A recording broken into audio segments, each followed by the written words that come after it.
தற்போது கிடைத்துள்ள அண்மை செய்தி, பெண் காவல் உதவி ஆய்வாளர் இடமாற்றம் செய்யப்பட்டிருக்கிறார்.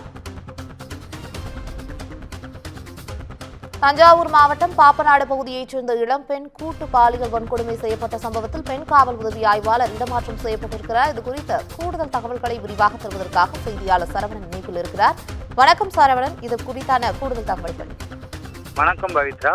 இளம்பெண் கூட்டு பாலியல் வன்கொடுமை செய்யப்பட்ட சம்பவத்தில் பட்டுக்கோட்டை அரசு மருத்துவமனை தலைமை மருத்துவருக்கு நீதிமன்றம் நோட்டீஸ் நேற்றைய தினம் அனுப்பப்பட்டது. தஞ்சாவூர் மாவட்டம் பாப்பாநாட்டில் 23 வயது இளம் பெண்ணை அதே பகுதியைச் சேர்ந்த கவிதாசன், 25 அவரது நண்பர்கள் திவாகர், 27 பிரவீன் மற்றும் 20 வயது 17 வயது சிறுவன் உட்பட 4 பேர் கூட்டு பாலியல் வன்கொடுமை செய்த சம்பவம் பெரும் அதிர்ச்சியை ஏற்படுத்தியுள்ளது.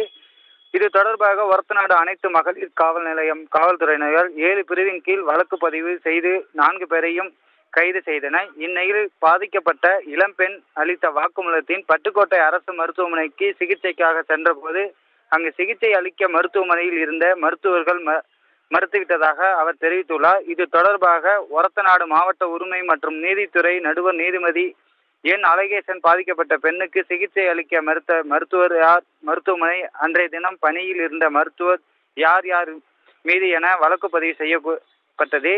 சிகிச்சை அளிக்க மறுக்கப்பட்டதால் என்பதை நீதிமன்றத்தில் உடனடியாக வரும் 27ஆம் தேதி தெரியப்படுத்த வேண்டும் என பட்டுக்கோட்டை அரசு மருத்துவமனை முதன்மை மருத்துவ அலுவலருக்கு விளக்கம் கேட்டு நோட்டீஸ் அனுப்பப்பட்டது.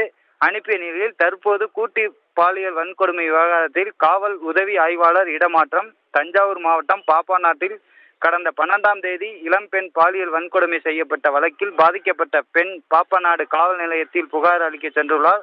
அப்போது பணியில் இருந்த பெண் காவல் உதவி ஆய்வாளர் சூர்யார் புகாரை பெறவில்லை எனவே கூறப்படுகிறது. இதனை அடுத்து அவரை படைக்கு மாற்றம் செய்து காவல் கண்காணிப்பாளர் ஆசிஸ் ராவ் உத்தரவிட்டிருக்கார். பவித்ரா, தற்போதைய தகவலுக்கு நன்றி சரவணன்.